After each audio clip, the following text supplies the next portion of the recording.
The International Olympic Committee will decide the details of North Korea's participation at next month's Winter Olympics in South Korea. Up for discussion, the number of North Korean athletes, the events they'll take part in, and a plan to field a unified women's ice hockey team. South Korea's government ministries are handing over their diplomatic and security agendas for 2018 to the Prime Minister.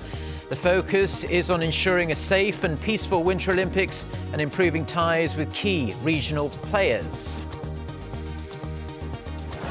Plus, 2017 was the second hottest year ever recorded, even with no El Niño. NASA says the average temperature last year was 1.6 degrees Fahrenheit warmer than the average.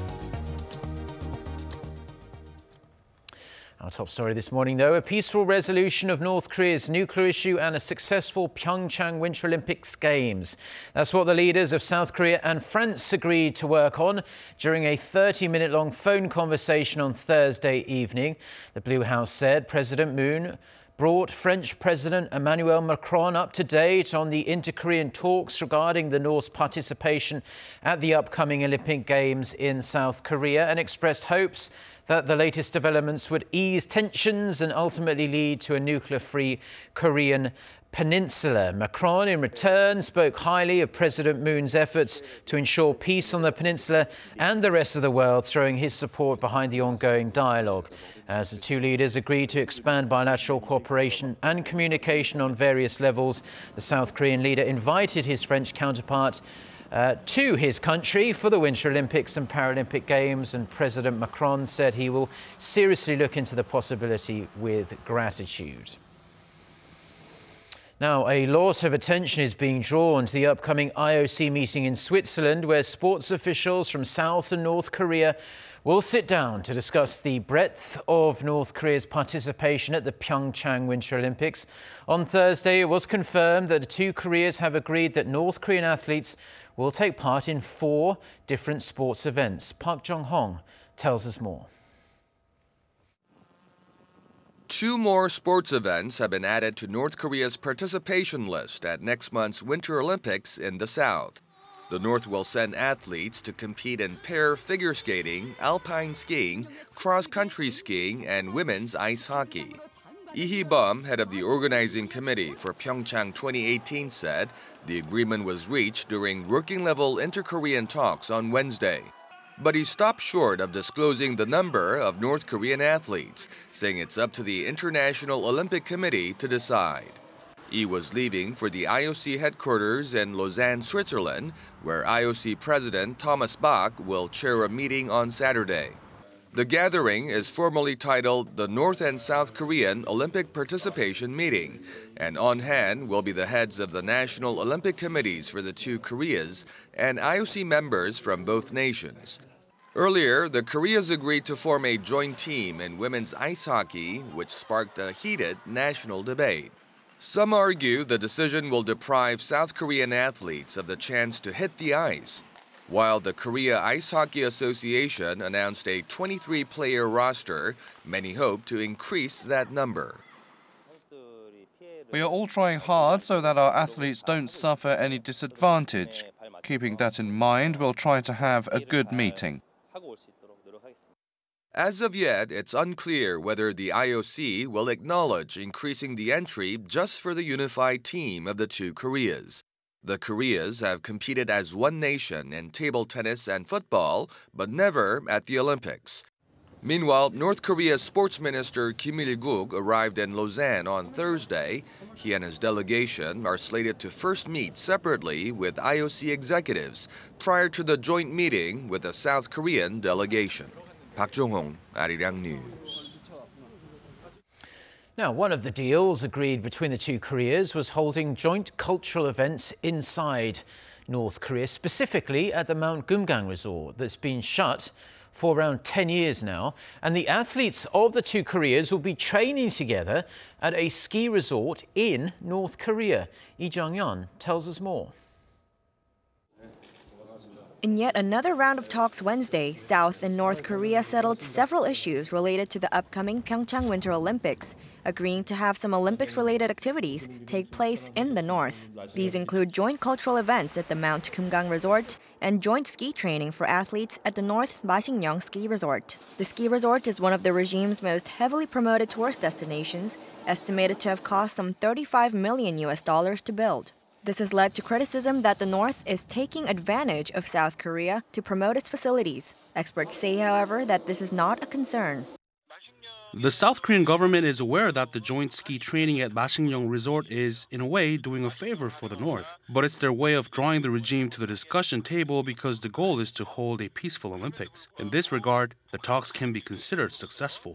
The other location, Mount Kumgang, is an attraction the regime hopes to reopen after it was shut down in 2008 when a South Korean tourist was shot by a North Korean soldier. The expert adds that holding joint cultural events at Mount Kumgang could benefit both parties. The South Korean government wants inter-Korean family reunions, which would most likely take place at Mount Kumgang. North Korea wants to reopen it as a tourist destination, so it works out for both of them. The expert adds that when the PyeongChang Winter Olympic torch arrives at its final northernmost destination, Gosong in Gangwon-do Province, there's a chance that the torch could pass through North Korea for a symbolic or dramatic effect. Lee Jung-yeon, Arirang News. Now staying with the Olympic theme, and South Korea has revealed its plans to use the 2018 PyeongChang Winter Olympics as a springboard towards peace on the Korean peninsula.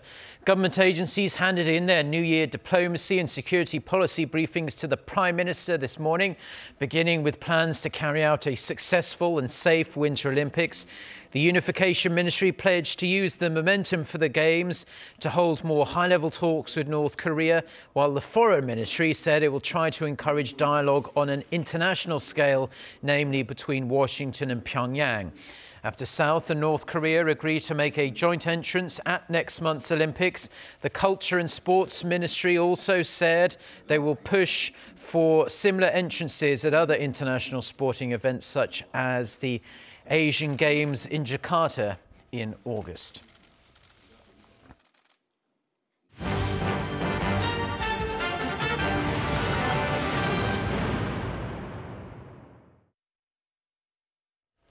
The United States has no road left for putting off reaching an agreement with North Korea to end its development and retention of nuclear weapons. This is according to White House Chief of Staff John Kelly in an interview with Fox News. He said the US has to deal with Kim Jong-un as he cannot have nuclear weapons that can reach the US mainland. But Kelly stressed the United States keeps channels open with North Korea, adding he prefers not to comment further on it. Kelly also refused to say whether President Trump had spoken directly to North Korean leader Kim Jong-un. The US House of Representatives has passed a bill that will clamp down on countries that do not show a determination to pressure North Korea over its nuclear missile programs. Called the World Bank Accountability Act of 2017, the bill will allow the US to oppose the provision of assistance to the borrowing countries of the International Development Association if the US president determines that those governments have not fully implemented or enforced UN sanctions on the North. 77 countries are part of the IDA, countries with less than $1,215 of per capita income, countries like Uganda, Tanzania, Syria and Cambodia. The bill now awaits Senate approval before it heads to President Trump's desk for his signature. Poland is planning to repatriate all North Korean laborers by next year. Quoting the Polish Foreign Ministry, US broadcaster Voice of America says Poland has altered its original plan to advance the date for the repatriation of North Korean workers to comply with UN Security Council sanctions adopted in December. Now, previously, the Polish government said it would reduce the number of North Korean laborers by 40% in 2018 and 30% in 2019, based on the suspension of issuance of temporary visas and work permits for North Korean nationals. The UN sanctions specify that all North Koreans working overseas should be sent back by December 2019. Now back here in South Korea, and the centrist People's Party and the conservative Bareun Party have officially announced plans to join forces ahead of the local elections in June. A joint press conference by the two party leaders was held in Seoul on Thursday to explain the reason behind their decision and their political vision going forward. Our political correspondent Kim Min-ji with the details. In a surprise press conference Thursday, the chairs of the center-left People's Party and the center-right Bareun Party announced they're planning to form a new party, putting an end to months of will they or won't they. It comes just weeks after the two minor parties launched a joint committee to act as a bridge for integration. The People's Party and the Bareun Party will come together to create a new unified reformist party that will pave the way for a better world and a hopeful future. As the heads of the new parties, we will overcome all difficulties and put every effort for the new party's success. They said the new party will bring together reform-minded conservatives and rational centrists to meet the people's aspiration for political reform. The new party will have two goals, they said: to work for the people and to create a brighter future for the country. They also vowed to break away from the old politics, stepping aside from ideology and factionalism, and to write a new chapter in Korea's politics. They hope to position the party as an alternative to the two major parties, the ruling Democratic Party of Korea and the main opposition Liberty Korea Party. The new party will make security its top priority to deal with the North Korea nuclear issue based on a strong South Korea-U.S. alliance. On the economic front, they vowed to foster a free and fair market economy to achieve growth and job creation. The merger will create a party with 48 lawmakers if all of them agree to get on board, making them the third largest party in the National Assembly. They will also have two former presidential candidates in their ranks. However, there are opponents of the merger in both parties. Recently, the Bareun Party was dealt with a blow when three of its key lawmakers said they will quit and join the main conservative party. Dissenters within the People's Party have also said the merger will obscure their political identity. The merger by An Cheol-soo and Yoo Seung-min, who both face impending splits in their parties, will kill off the multi-party system and lead to a system of endless collusion in Korean politics. The People's Party will be holding a national convention next month to make a final decision on the merger, but it remains to be seen if and how those in favor of it will be able to convince the skeptics, with just over 2 weeks to go. Kim Min-ji, Arirang News.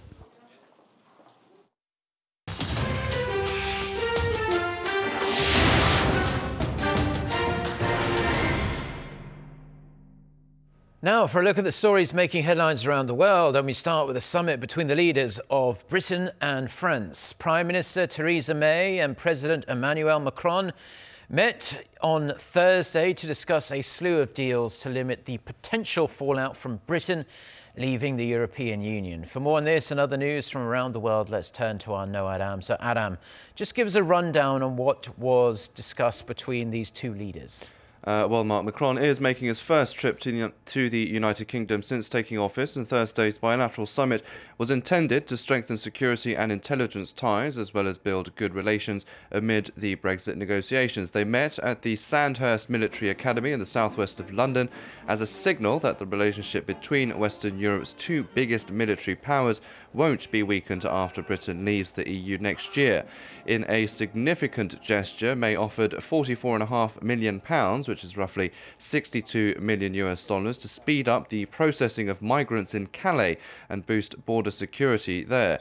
The move is seen as trying to ease French anger over a 2003 deal known as the Le Touquet Agreement, in which France bears most of the burden in controlling the flow of migrants from the British border in Calais to the United Kingdom.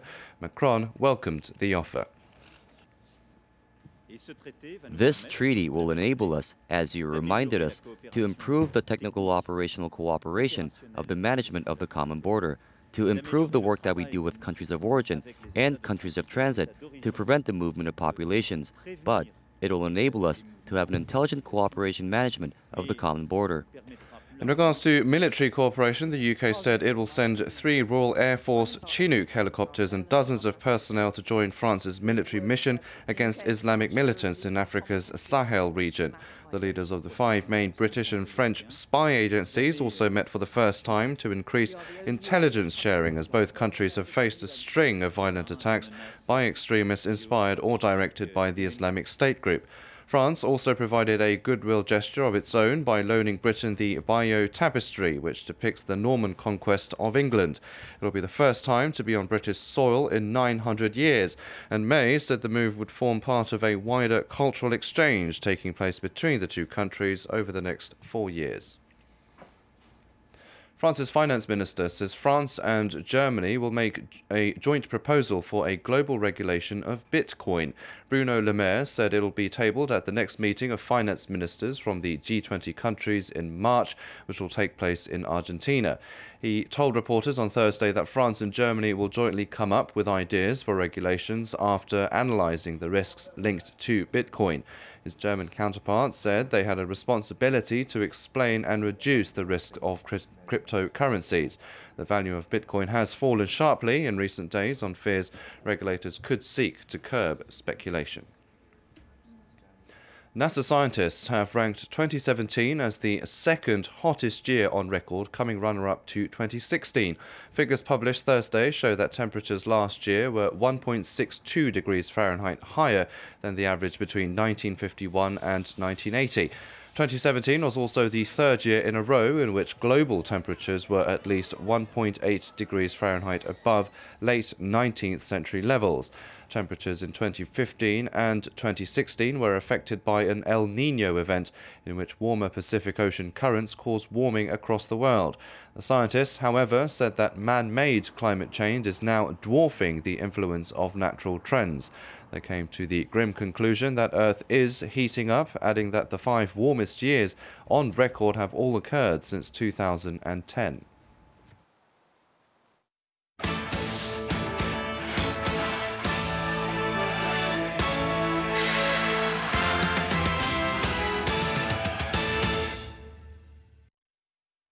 Now, with next month's Winter Olympics approaching fast, also coming up is the 2018 PyeongChang Paralympic Games. A special event was held in Seoul's Dongdaemun district on Thursday to mark 50 days until the sporting celebrations get underway. Lee Ji-won reports. Dear all, true completion of the Olympics comes with the successful hosting of the Paralympics. And the success of the Paralympics depends on your interest, especially when it comes to ticket purchases. First Lady Kim Jong-un quoted the International Olympic Committee's words at the G-50 PyeongChang Paralympic celebration in Central Seoul on Thursday.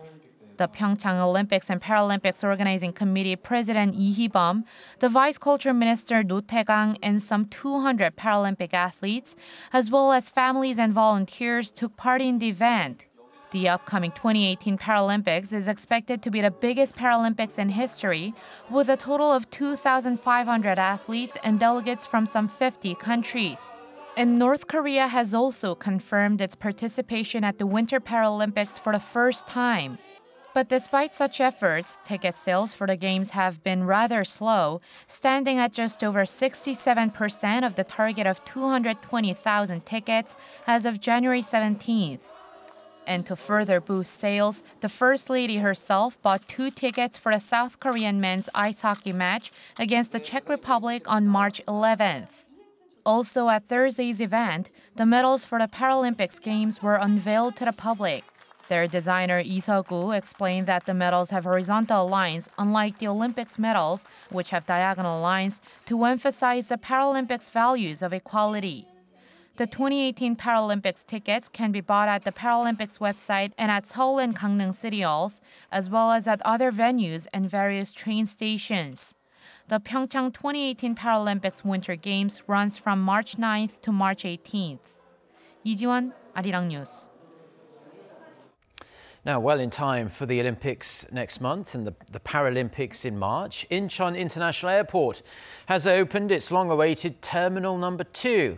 It's the first large-scale expansion of Korea's main gateway in 17 years, and it's jam-packed full of smart technologies. Cha Sang-mi went to check it out and found this report. Korea's main gateway, Incheon International Airport, began operations at its brand new second terminal Thursday morning, with a flight arriving before dawn from Manila. Now flying out of Terminal 2 are 4 SkyTeam airlines, including Korean Air. T2 is designed to be a smart facility, with its own check-in, customs, immigration, and boarding gates, all using cutting-edge technology. It's so convenient. The self-check-in, closed parking lots, and all the amenities in the terminal are just all perfect. The self-check-in, immigration, and bag drop systems enable passengers to be ready for boarding in half an hour. The terminal also provides a range of recreational and resting spaces, making it much more passenger-friendly. I think it's really nice that the terminal shows off a lot of cultural aspects of Korea. It's way more vibrant than Terminal 1. One of the most convenient things is the terminal's all-inclusive transportation center, with buses, trains, and short-term parking. We have built an all-inclusive transportation center at Terminal 2 that connects users to buses, subways, and KTX trains from indoors. Passengers can take public transportation conveniently without having to leave the terminal. Directions to the airport have also changed, which could confuse some airport users. But if passengers arrive at the wrong terminal, there are shuttle buses that connect the 2 terminals free of charge. So I was in Terminal 1, and I sat there for about 45 minutes. And I went up to the desk. I asked one of the people to help out, and she directed me to Gate 8, which there was a shuttle there, and it took about 15 minutes just to get here. And they can ask for an I'm late card at the information desk, which will give them priority in customs after checking in at the right terminal. Terminal 2 has opened just in time for the upcoming PyeongChang Olympics, which will begin in 3 weeks. And the new terminal will help the airport in its push to be a top global air hub long after the sporting event. Cha Sang-mi, Arirang News.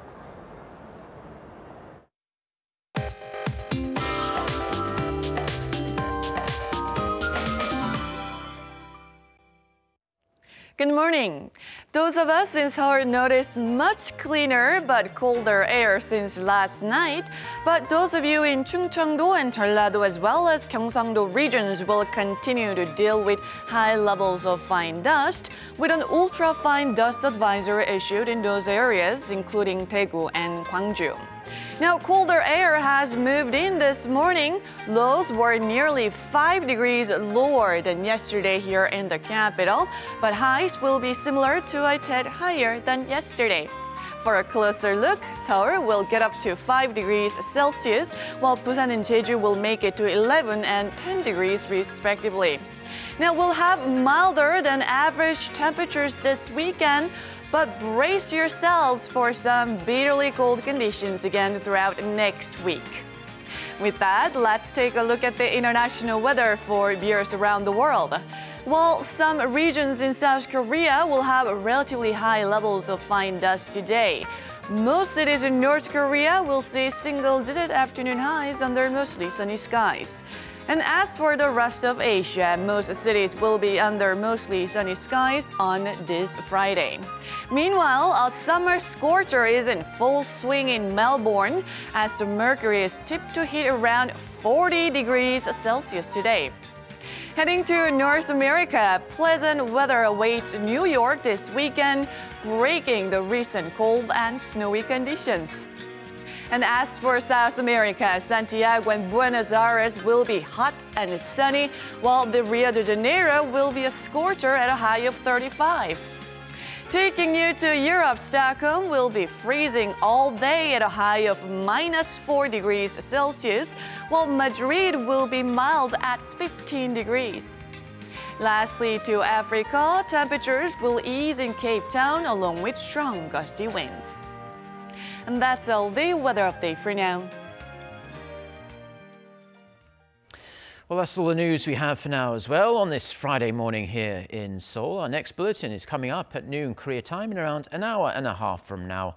So until then, goodbye.